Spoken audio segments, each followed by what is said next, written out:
todas las personas que somos adultos fuimos primero niños y es algo que realmente se nos olvida. ¿Dónde está la infancia perdida? ¿Dónde están los recuerdos memorables de la niñez? ¿Dónde está el olor? Sí, porque los cuadernos tienen un olor característico y recuerdo claramente, inclusive lo hablo con las compañeras con las que yo estudié en el colegio y la universidad, que decíamos es que cogíamos el cuaderno y tiene un olor característico. Entonces, ¿dónde están esas remembranzas que algún tiempo vivimos? El autor, ante todo, era un piloto, y cuando decimos que es un piloto es porque realmente navegaba todos los pensamientos, todos los paisajes, todos aquellos pensamientos que tenemos, y nos lleva realmente que el niño pueda tomar un poco el rol de adulto y resignificarlo en la voz del adulto. Y a veces nos cuestiona mucho eso, pero ¿cómo es posible que el niño tome el rol del adulto? Y a veces se nos olvida que los niños son aquellos primeros y son aquellos pilares en los cuales nos dejan siempre mucha enseñanza para nuestras vidas. Y aún así, entonces empezamos a decir, no, es que solamente puedo categorizar los cuentos para una primera infancia, que los tenemos de 0 a 5 años, que luego los segmentamos a través de las edades y realmente nos olvidamos cuál es la trascendencia que tenemos como tal. Las primeras escritos de los cuentos siempre dieron, según los estudios en Egipto, luego en la India, donde hablaban realmente de las historias fantásticas que estaban ocurriendo. Luego pasó a Mesopotamia, a la antigua Persia, luego China, Grecia, Roma, hasta nuestros días. Y cuando estamos hablando de Grecia y Roma, debo de tener muy presente que estamos reiterando todas aquellas odas, ¿sí? Y aquella mitología griega y romana de la cual me estaba hablando de las guerras y de las historias fantásticas que tenían los soldados cuando iban a batallar de un reino tras otro reino, ¿sí? En China, cuando estamos hablando de los grandes descubrimientos y la muralla china, que es demasiado conocido, y la India, porque es muy famoso perdón, todo lo que tiene que ver con las historias de los animales y el poder adorarlos a ellos. Entonces, miremos que los cuentos no solo tratan de unas historias, permítame que acá, listo, ahora sí. El cuento, como estamos mirando, no solamente trata de una historia, ¿sí? Sino que estamos hablando que es una narración oral escrita dado en un hecho que es real o ficticio. Y cuando estoy hablando de una narración, es porque realmente alguien lo vivió, alguien lo soñó, alguien tuvo el pensamiento ficticio y empezó a narrarlo.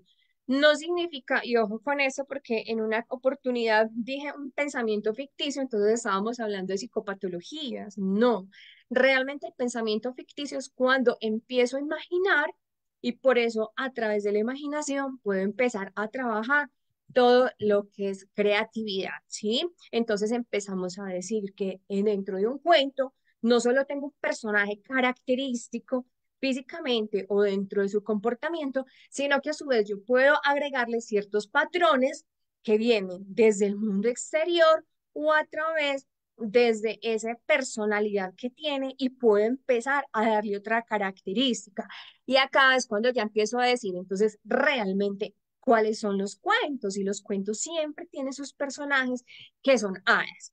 Y muchas veces decimos, bueno, las hadas las vemos como el Tinkerbell de Peter Pan, que es pues, Campanita, ¿sí? Es una mujer personificada donde tiene alas, que hace con sus manos, con sus caras, con sus pies, mucha magia. Pero entonces yo debo de decir que el término de hada proviene del latín fatum, que significa fortunado, es decir, que está con la compañía de alguien que tiene el privilegio de estar presente en todos los acontecimientos que ha tenido, pero que a su vez está designando el destino de esa persona. Estas criaturas son mágicas e intangibles. Es decir, yo no las puedo tocar, aunque en los cuentos, ¿sí? Que vemos en la televisión, en las películas, por lo general siempre tienen contacto con las personas, pero cuando los vamos a ver ya caracterizados en la carátula del libro, en el texto, en el contexto del libro, son personajes inanimados, es decir, que vienen desde el comportamiento del ser humano. Por eso es que acá decimos que el cuento es una narración donde hay unos personajes que son ficticios. Y la oralidad siempre ha venido desde los principios de la historia y desde los principios de las escrituras cuneiformes, es decir, aquellos escritos que hacían en las paredes, en las piedras, donde empezaban a comunicarse y dejaban rastros de los antiguos pueblos nómadas. Entonces, para poder entender bien realmente qué es un cuento, debo de conocer la historia de mis antepasados. Y cuando hablo de mis antepasados, no significa que estoy hablando de primera, segunda y tercera generación de mi familia, sino que tengo que hablar realmente de esa cultura antigua, ¿sí? Entonces, aquí es cuando empezamos a mirar que las poblaciones se desplazaban de un lugar a otro, no podían tener su propio territorio, si estaban en su propio territorio, entonces venían las guerras por debatirse en el lugar, ya ellos dejaban, es decir, las culturas primitivas, el rastro en las paredes para dejar la señalización de los mapas. Entonces, miremos que el cuento ya empieza a tornarse un poco más variado y empieza a mostrar realmente ese origen del cual todos estamos hablando. Como lo decimos, el origen del cuento viene del latín coptumum, que quiere decir cómputo, es decir, vamos a enumerar diferentes sucesos. ¿Y qué tiene que ver esa palabra cómputo que me asocia a computador? ¿Sí? Porque a veces decimos me asocia directamente. Y así es mismo, como tenemos un ordenador, un celular, un iPad, una tablet, yo puedo empezar a contar diferentes sucesos. Así cuando abro, perdón, en la red, diferentes ventanas para hacer una consulta, que esa consulta es la que me va a empezar a categorizar los temas que yo necesito. Y como decíamos, los cuentos más conocidos son los orientales y en esos tenemos los Mil y una noche, Ali Baba y los 40 ladrones y todo ese número de cuentos que en estos momentos vamos entretejiendo. Pero me, acá está la diapositiva. A veces decimos, y el cuento realmente es un texto del cual yo puedo analizar y del cual yo puedo contextualizarlo en las diferentes edades y en los diferentes lugares en que nos encontremos. Sí, cuando estábamos muchas veces en grupos y empezamos a hablar de un cuento, en algunas ocasiones siempre sectorizan o segmentan, es decir, no les gusta hablar directamente de la característica que tienen porque siempre tenemos muy asociado la literatura infantil con la literatura juvenil. Entonces, ¿qué será lo que realmente marca una de la otra? Cuando estamos hablando de los géneros y hablamos de la literatura infantil, son realmente muy conocidos en nuestra vida por los famosos hermanos Grimm, ¿sí? Que son los cuentos más clásicos que pienso que todos conocemos, por Caperucita Roja, Los músicos de Bremen, Hansel y Gretel, pero ¿qué se oculta detrás de los famosos cuentos? Cuando empezamos a hablar, y aquí digo ya el psicoanálisis de cuentos, entonces me salgo del análisis y empiezo a hablar de psico, porque ya debo de hablar de la característica del personaje, debo hablar del comportamiento, debo de hablar realmente qué es lo que el autor quiere transmitir y debo también tener muy presente el ámbito en el que lo estoy desarrollando. Entonces, empezamos a dar cuenta que esa literatura infantil y juvenil no solamente se está destinando a aquellas edades tempranas, sino que también yo puedo determinarla a la gran cantidad de los lectores que lo consumen. Por eso es que yo debo de tener muy presente las características que debo de tener el cuento y debo de conocer también cómo se clasifican los cuentos porque existen cuentos donde solamente es imagen, hay cuentos donde son texto y hay cuentos donde existe una interacción entre el autor y quien lo narra.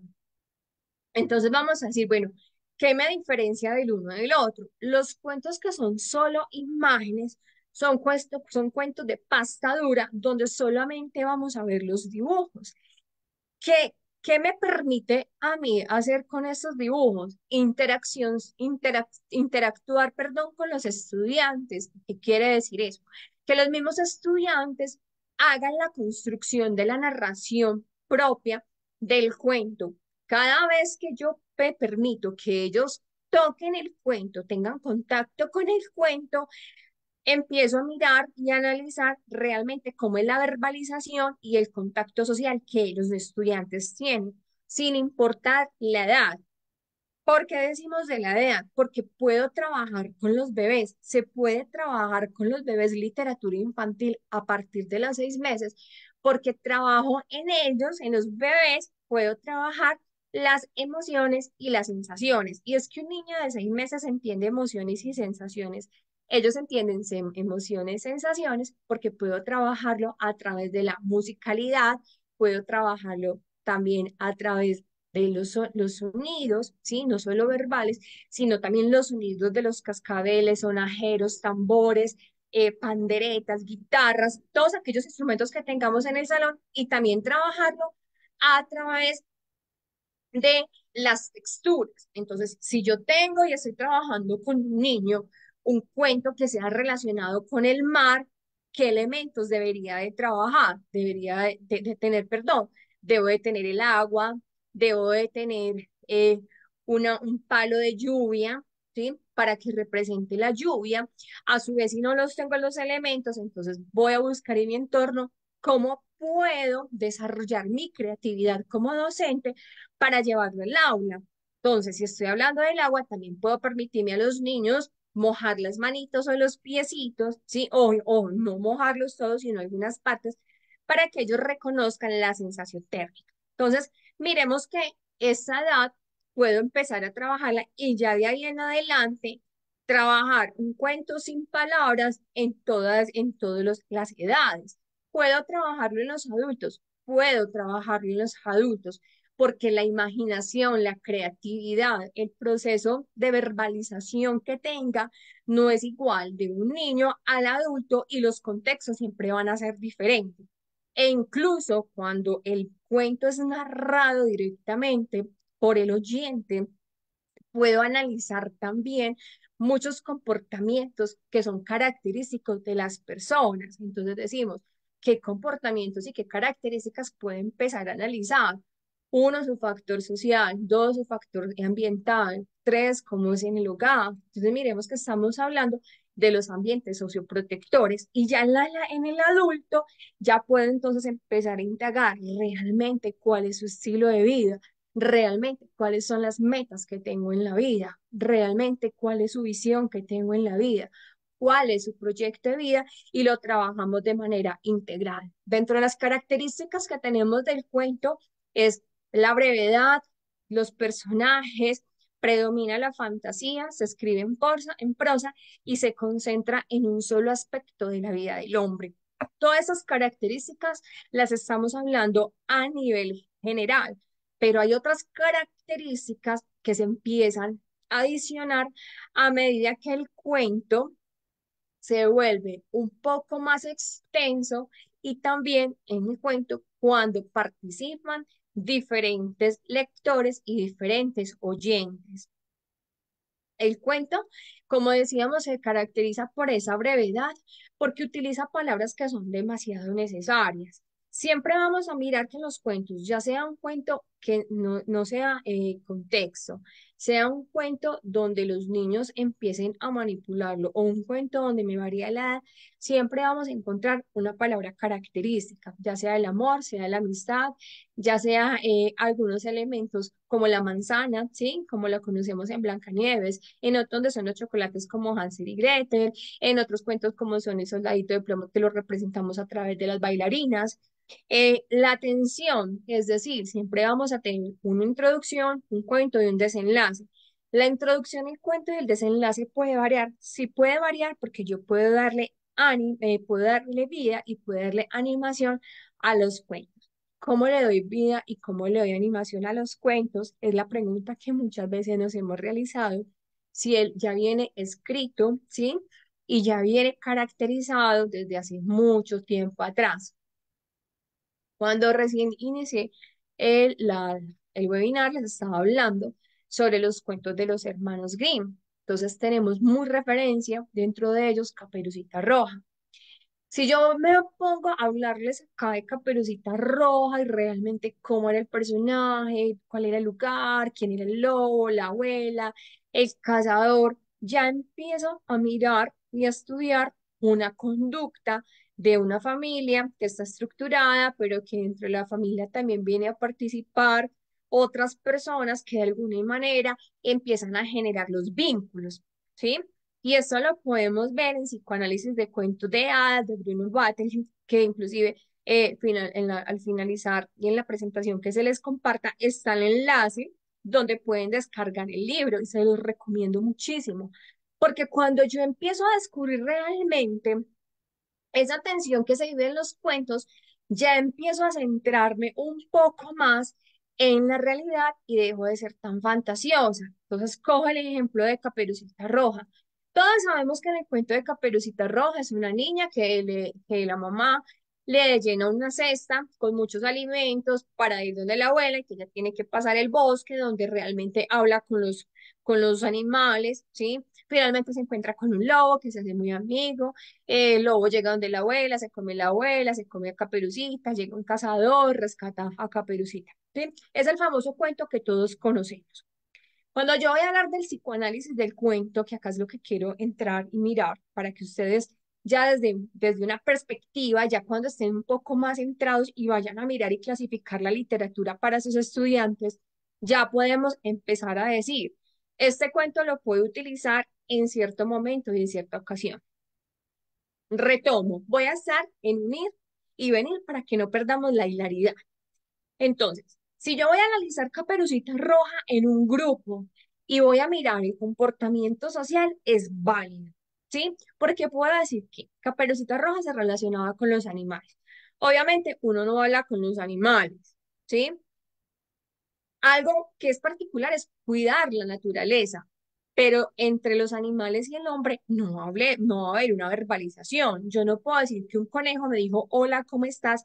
Vamos a jugar, ¿sí? Porque si una persona a mí me dice, un conejo me lo respondió, ya empiezo a mirar que es una conducta demasiado extraña, ¿cierto?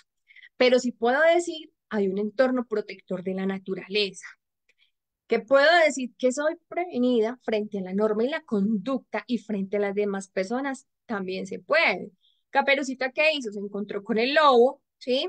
Más nunca mostró un comportamiento imprudente o inadecuado, sino que antes se mostró muy familiar, pero ella sabía que no podía hablar con extraños. Entonces tengo muy establecido la norma que está caracterizada dentro del hogar, pero a su vez sé que el lobo, pues, se comió la abuela y también puedo decir que hay unas psicopatologías criminales, ¿sí? Dentro de la sociedad en el cual me va a hacer la prevención de poder identificar quiénes son las personas buenas, quiénes son las personas malas.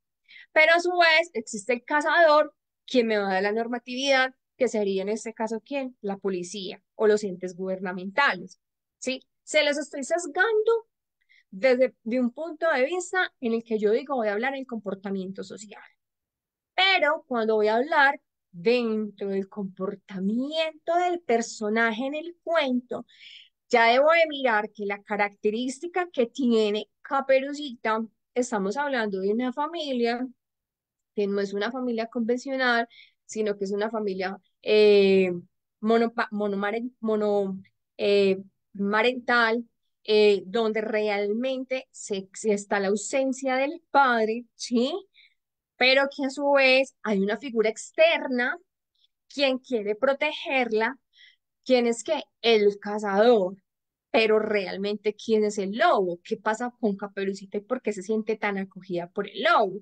Entonces tengo que mirar que el comportamiento de Caperucita ya estamos hablando de una crisis de identidad debido a que no tiene una figura paterna. Entonces, miremos que cuando hablo de los análisis de cuentos, no solamente los voy a mirar dentro de la tradición oral y escrita que siempre hemos tenido, sino que también lo voy a mirar dentro del círculo social que tienen los estudiantes y que tenemos las personas. También miramos que dentro del cuento se caracteriza la intensidad, es decir, ese clímax en el momento en que decimos el cuento se torna mucho más interesante. Y el clímax es quien realmente me va a ayudar a encontrar el significado y me va a encontrar, ayudarle también realmente cuál es el fin que le voy a dar al cuento. Los cuentos pueden tener un fin diferente, sí. En algunos casos podemos decir, bueno, otro cuento de Hansel y Gretel, podemos decir que la madrastra se volvió amigo de los niños, más no que la madrastra murió en la hoguera o que la madrastra se ahogó en el chocolate. ¿Sí? Pues podemos cambiarle esa intencionalidad a los cuentos y es lo que me va a permitir que podamos hacerlo mucho más participativo y tener una puesta en común, una mesa redonda, puedo también no hacerlo en grupos, donde podemos generar unas características de los personajes, ¿sí? Porque es que los niños, el adulto, el adolescente y el adulto tienen mucha imaginación, donde puedo permitir también acompañarlo en otra ambientación, que esa ambientación yo la puedo utilizar en un proyecto, yo la puedo utilizar frente a otro tema que pueda tratar dentro de los objetivos y los contenidos mediáticos de otro tema y que a su vez, entonces, ¿qué me va a permitir? No solamente hacer la evaluación cuantitativa, ¿sí? Sino también esa evaluación cualitativa donde puedo hacer la descripción de cada estudiante, donde no solamente es individual, sino que también puedo mirar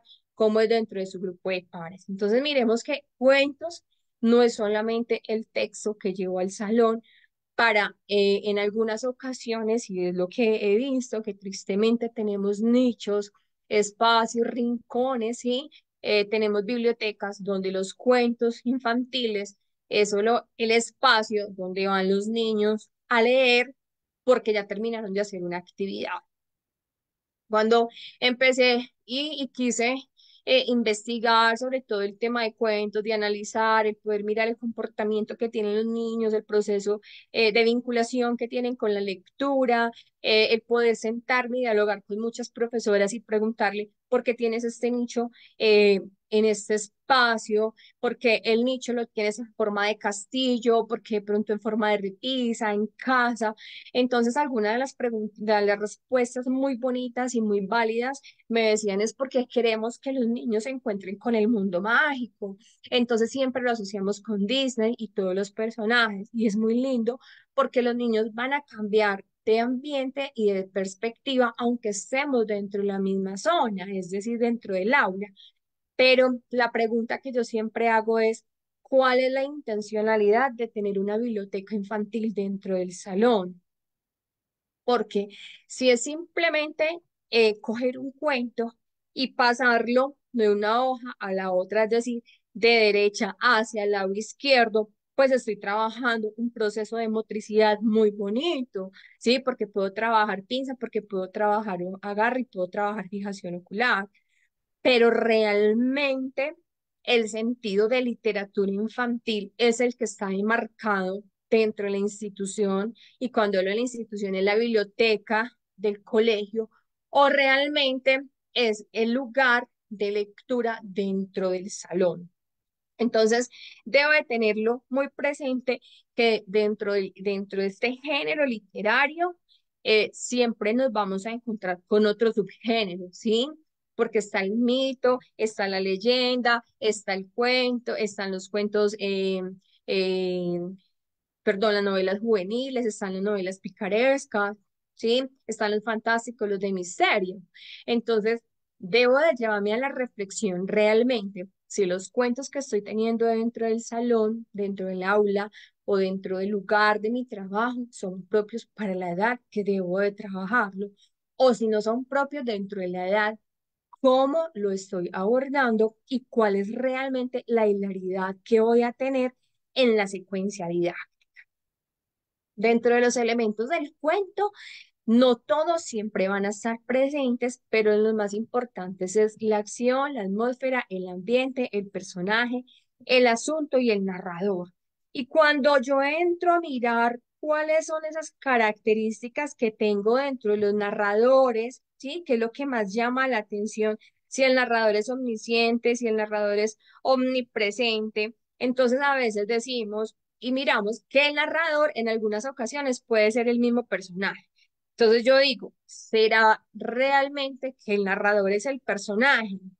¿Será, que el personaje me está diciendo cuál es el asunto, es decir, la temática y las palabras principales, ¿sí? Que viene ligado también al ambiente, que es el espacio donde se están desarrollando las acciones y que esa acción, cuál es la palabra verbalizadora, acá mismo lo tengo, que me está generando la emoción y el impacto del momento y la atmósfera podía decir que es ese momento, ¿sí? De tensión y de comportamiento que tengo. Hay que tener muy presente que dentro de los elementos del cuento voy a tener el espacio narrativo y ese espacio narrativo es el conjunto de los lugares y las acciones, donde los lugares y los ambientes por los cuales atraviesan los personajes del cuento. Entonces yo debo de identificar que hay tres espacios dentro de la narrativa. Está el espacio físico, la casa, el castillo, el bosque, el puente, la escuela, el palacio, ¿sí? Donde lo estamos desarrollando. El parque, el árbol, el nido, el techo, el mar, el océano, la cueva, todos aquellos lugares que nos imaginamos. El espacio psicológico, los comportamientos que tienen los personajes del cuento, ya sea la ira, la tensión, la amargura, la preocupación, el desespero, el hambre, la ansiedad, la alegría, la frustración, la esperanza, el deseo.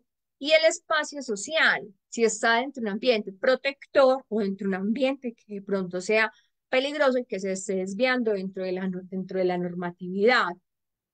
Este espacio social muchas veces estamos hablando que influye muchísimo la riqueza, la pobreza, ¿sí? El estatus que le estemos dando al personaje.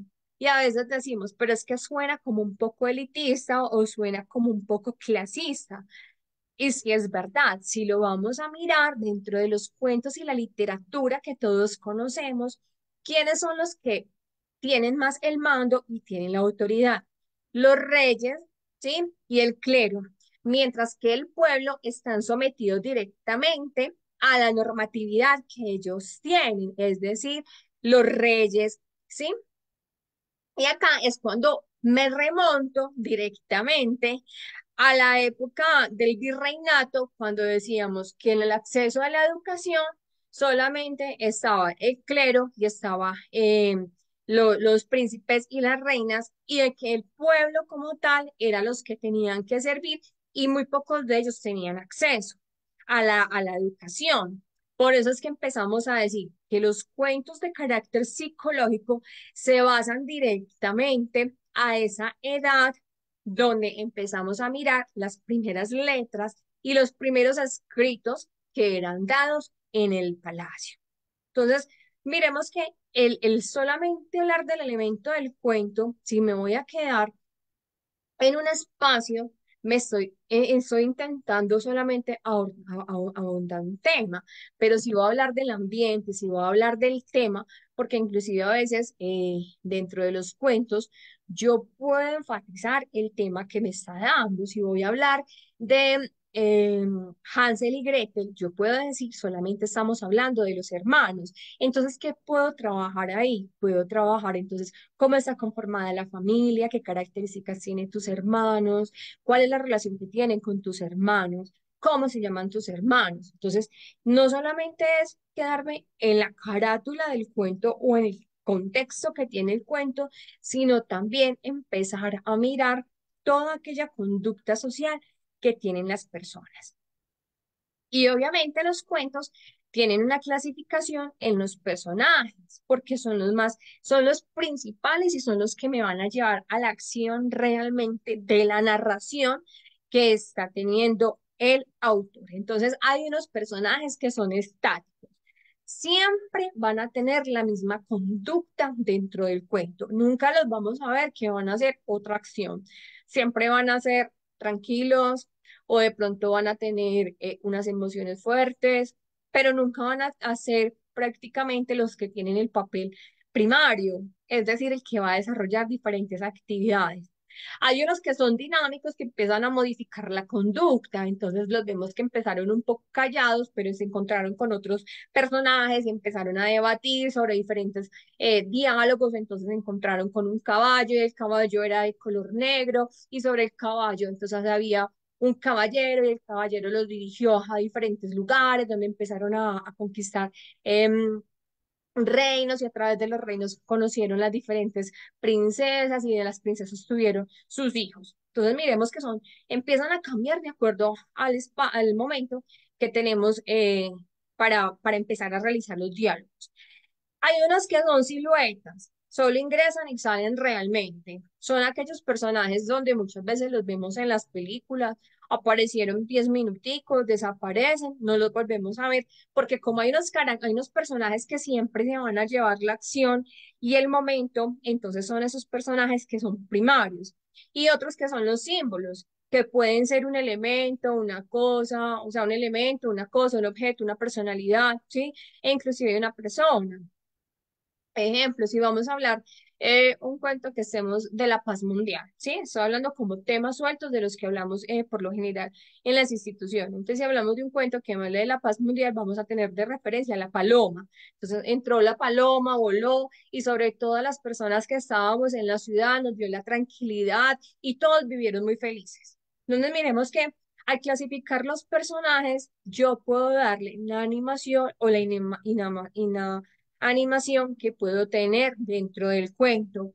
Hay unos cuentos que trabajo mucho y me gustan muchísimo que son sombras chinescas, ¿sí? Es una metodología para poder trabajar los cuentos y es demasiado fácil, sencillo, donde coloco una cortina, ¿sí? O coloco una toalla o algún papel blanco que me represente una cortina donde esté alumbrada con una lámpara y puedo hacer las siluetas de los personajes y a través de mi misma voz o con la voz de otras personas o con la voz de los niños, puedo empezar a generar los movimientos de las figuras y las acciones y empezar a redactarlo, ¿sí? Y es otra forma muy dinámica para poder llegar a los estudiantes e inclusive a nosotros los adultos nos gusta muchísimo porque la sombra chinesca es muy parecido al a la marioneta, pero simplemente que esta no va a tener color y la marioneta no la marioneta la podemos ver mientras que la sombra es simplemente detrás de.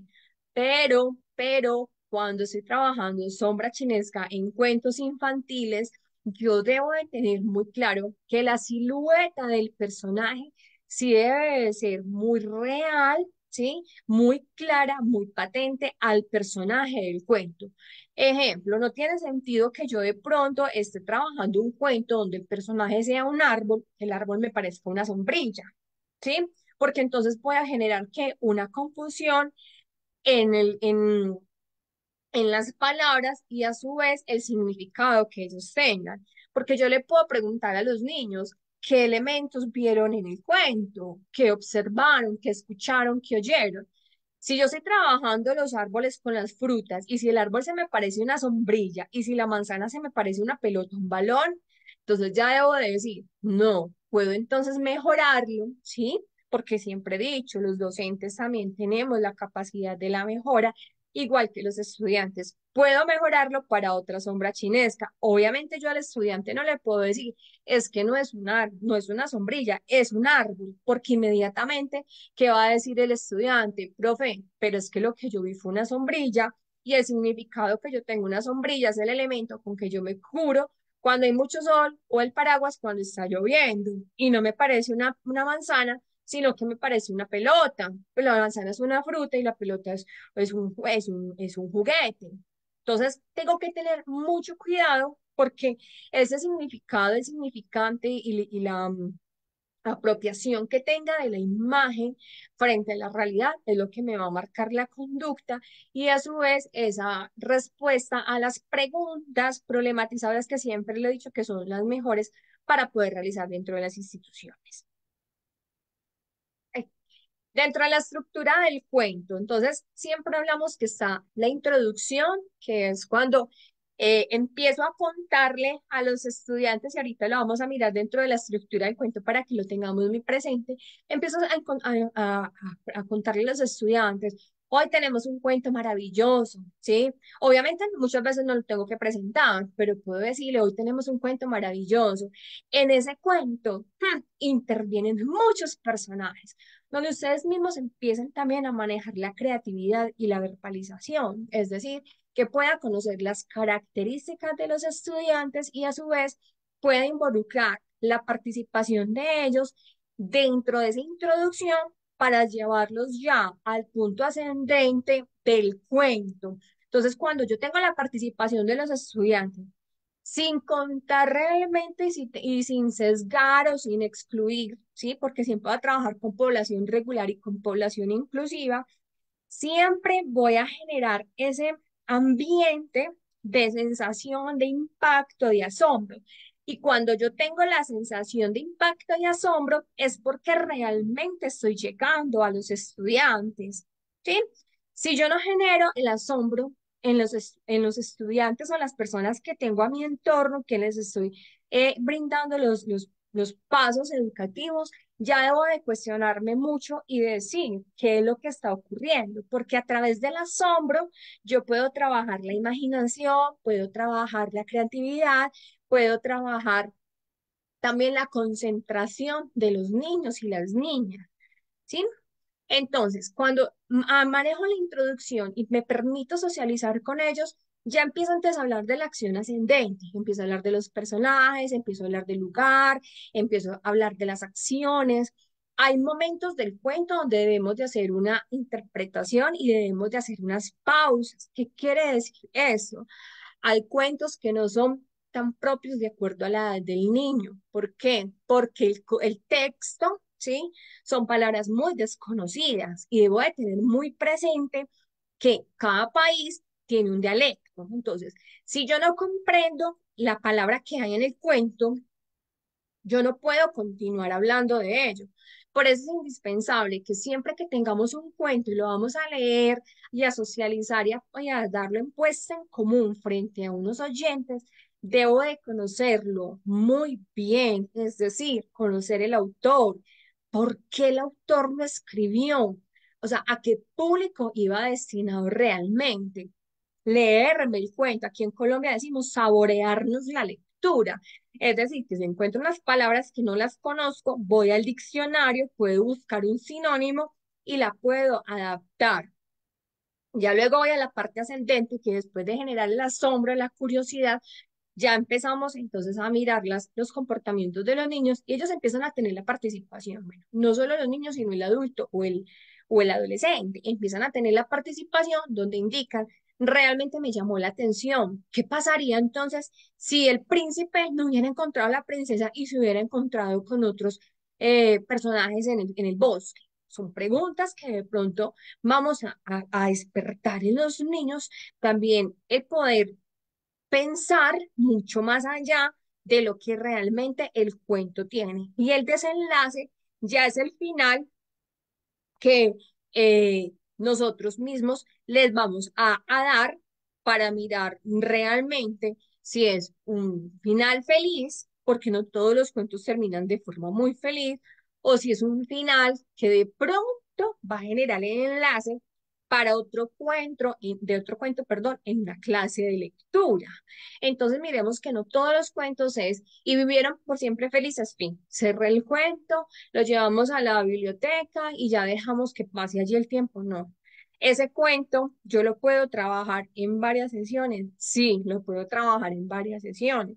Porque yo puedo trabajar un cuento donde estamos diciendo el patito feo. Entonces puedo ambientarlo. Sí, pues que no tenemos un lago, pero yo puedo trabajar con un balde y en ese balde entonces vamos a representar el lago. Ya puedo entonces hacer con los niños patos, ¿con qué? Con diferentes elementos que tengamos en el salón. Entonces manejamos no solamente la motricidad fina, sino que también puedo trabajar la motricidad gruesa, también la imitación, porque vamos entonces a hacer, vamos a caminar y vamos a hacer gestos como los patos. Entonces empezamos con la primera parte del patito feo, listo, a la próxima clase vamos a retomar, recapitulamos, porque yo no puedo abrir un cuento y decirle a los estudiantes, continuamos con el cuento de la clase pasada, porque así estemos trabajando con los adolescentes, yo voy a tener muy presente que no solamente la clase de literatura infantil o el espacio del cuento, sino que también tengo que tener presente que hay otras áreas que, aunque no sean muy integradas, son áreas que los niños o los estudiantes, e inclusive nosotros los adultos, nos perdemos la hilaridad, ¿sí? En el tema y hacemos que más adelante no tengamos una secuencia. Ya después, a la semana siguiente, puedo trabajar el desenlace.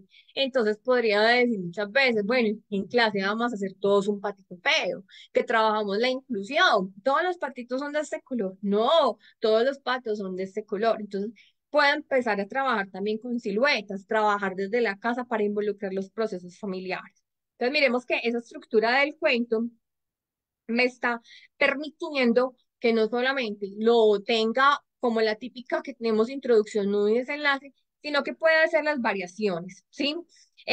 Los cuentos despiertan el interés, el amor por el trabajo, despiertan la solidaridad, la responsabilidad, el compañerismo, y es algo que siempre lo hemos visto, también representa realmente cuál es la expresión que tengo frente a mi comportamiento y el comportamiento que tengo a los demás.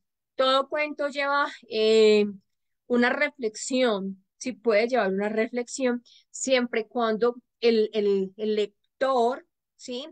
Pueda darle la trayectoria correcta para el grupo de oyentes. Ejemplo, yo puedo estar en un auditorio con 500, 1000, 2000 personas, pero si yo no tengo un tono de voz que enamore, ¿sí? Ustedes mismos pueden saber que hay personas que son demasiado elocuentes para la lectura, que el tono de voz persuade, todo lo demás, ¿sí? Que son los cuentistas, que son los que enamoran realmente a través de la voz. Pero si yo me voy a poner a leer un cuento donde no tengo la entonación, donde no tengo el ritmo, la musicalidad, las normas y las pautas, y los momentos de descanso y no llevo los signos de admiración o los signos de puntuación, el cuento deja de ser cuento y simplemente se convierte en una lectura recorrida. Es decir, una lectura donde solamente la leí para saber qué es la información que tiene, más no para saber realmente y atrapar el oyente y enamorar. Existen estos unos elementos, ¿sí? Que siempre lo enumeré, lo saqué como en especie de frase para formar la palabra. Entonces, decimos que la palabra cuento. Entonces, con la C, cuando no le dices un cuento, ¿qué quiero reflexionar? Que habrá unos personajes, que se observan unas descripciones, quienes están involucrados en la acción y en el conflicto.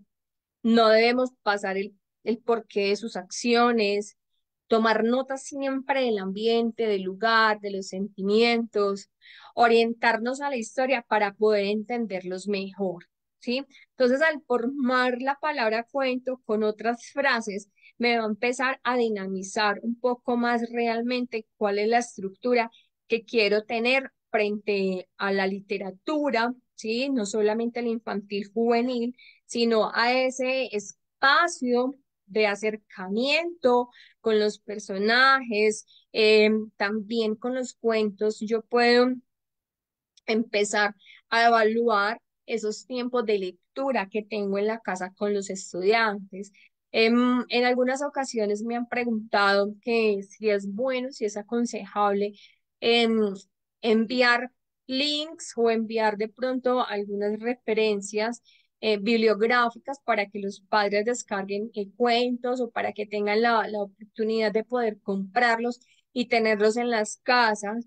Y siempre he dicho que sí es necesario. Para mí es necesario rescatar los tiempos de lectura, porque es allí en los tiempos de lectura donde realmente voy a hacer que los estudiantes puedan estar un poco más concentrados, un poco más dinámicos, un poco más abiertos, no solamente a leer, sino que también puedan los estudiantes a dinamizar con los diferentes ambientes que tiene la lectura. Y cuando hablo de dinamizar de los ambientes de la lectura, a las acciones, a los personajes, al ambiente, también enriquecer el vocabulario, mejorar signos de puntuación, también redacción, ortografía e entonación. Entonces, miremos que un cuento no solo es una materia, sino que también me puede involucrar a las demás áreas. Unas estrategias para leer el cuento, hablo a nivel general, ¿sí? Es leer el título, que es lo que yo les decía ahorita, leer el título, echar un vistazo. Bueno, echar un vistazo acá es cogerlo, ¿sí? Tocarlo, sentirlo, y predecir realmente de qué trata. Si yo digo los cuentos de los tres cerditos, entonces yo puedo preguntarle a las otras personas, vení, ¿qué significa el cuento de los tres cerditos? Muchas personas van a decir, vamos a hablar de la granja. Otras personas me van a decir, ay, hablemos de los procesos de alimentación de los animales. Otros me van a decir, ay, será de pronto que son recetas para hacer en la casa. Otros van a decir, ay, no, mira, de pronto será para un asado en la familia. Otras personas dirán, ah, son unos cuentos de unos animalitos, de unos cerditos que quisieron construir una choza y que llegó el lobo y la derrumbó. Entonces miremos que son muchas apreciaciones que podemos dar de las personas durante las lecturas, formularnos preguntas, ¿sí? Esas preguntas que me van a permitir hacer una interacción con los estudiantes, volver a leer el párrafo, lo que siempre he dicho, de lo que decía ahorita, sentarnos y devorar el libro, degustarlo, saborear las palabras.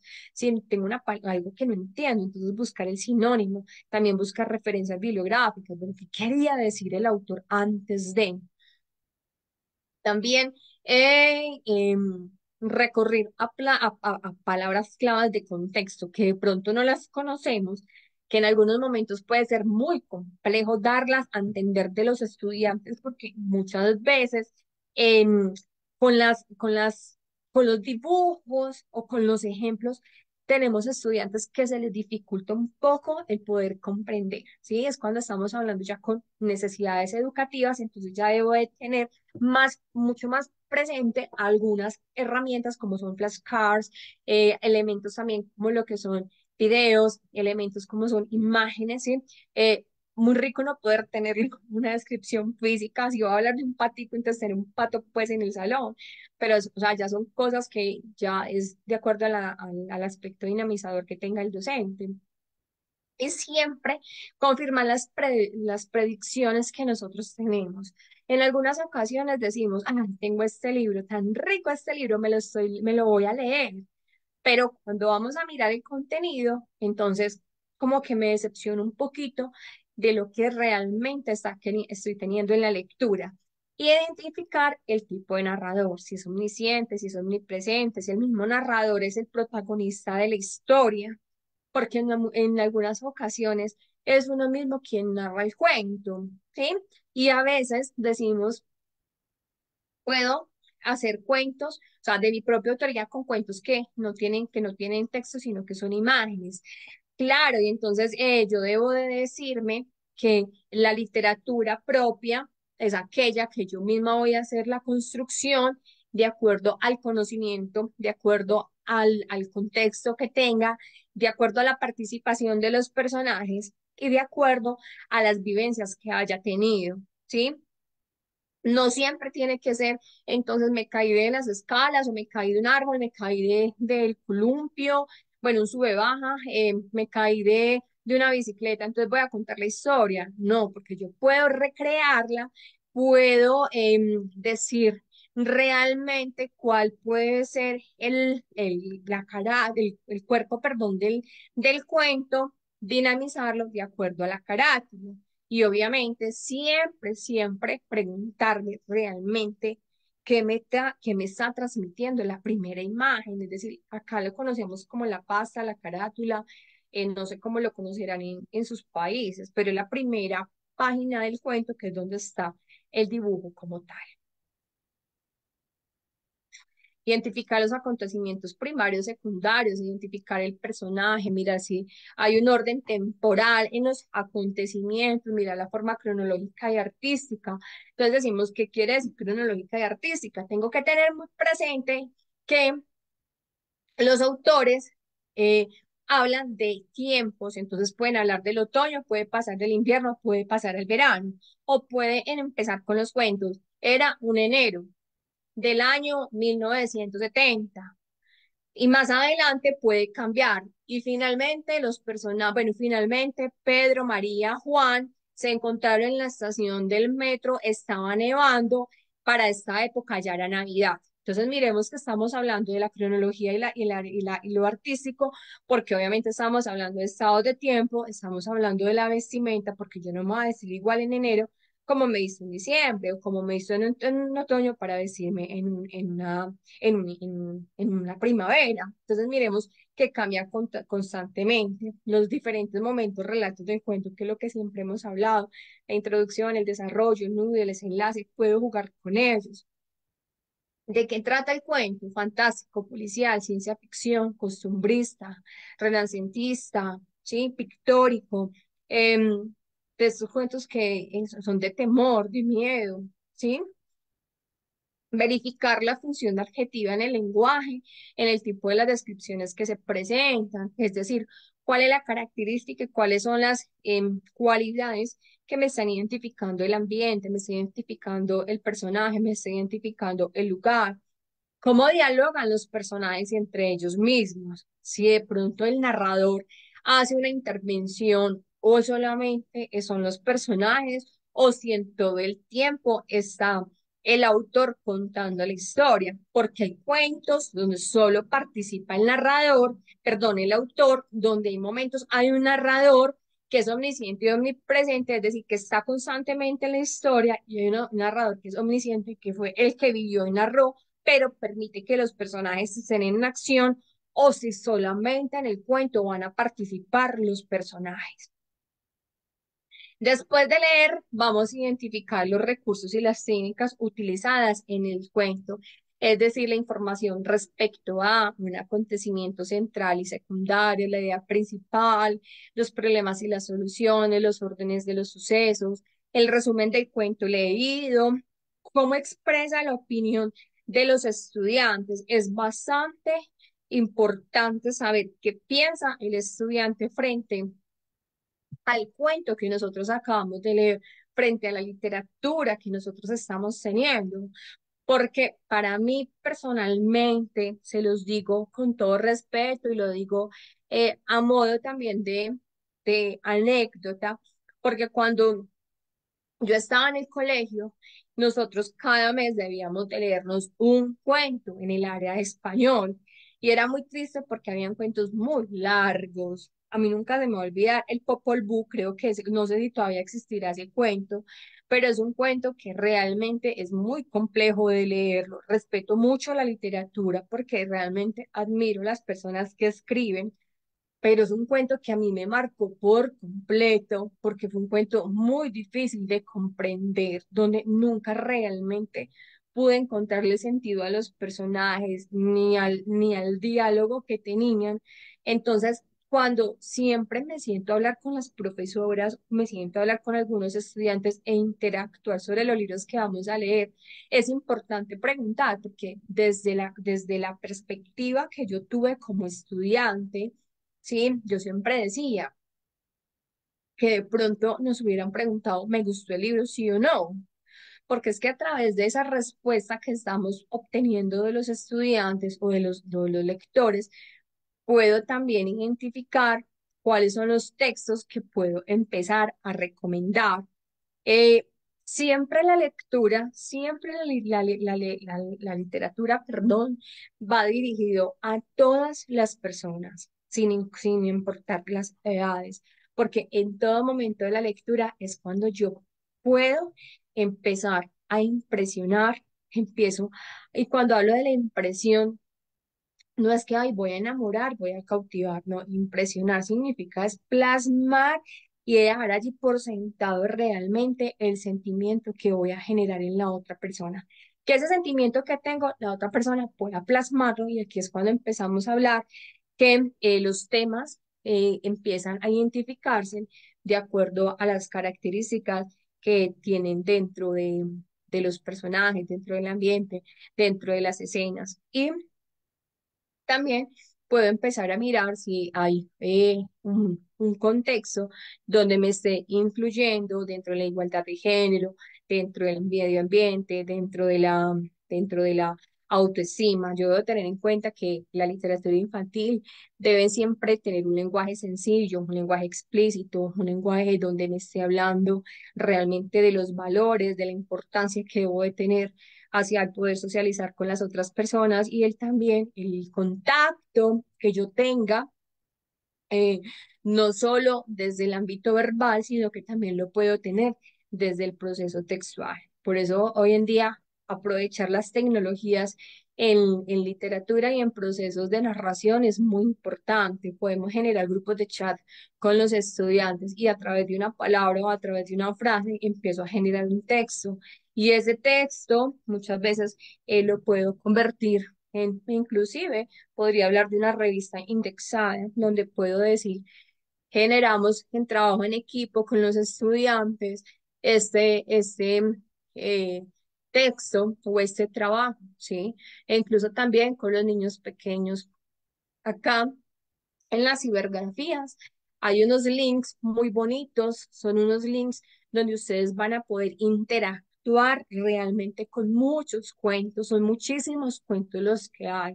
Y cuando digo interactuar es porque hay unos cuentos que son directamente narrados por los niños, donde a través de su lenguaje sencillo se dan a entender, causan risa, dan la sensación como que no entendí, pero vuelvo a escucharlo, entonces también me permite desarrollar también un oído más gráfico, ¿sí?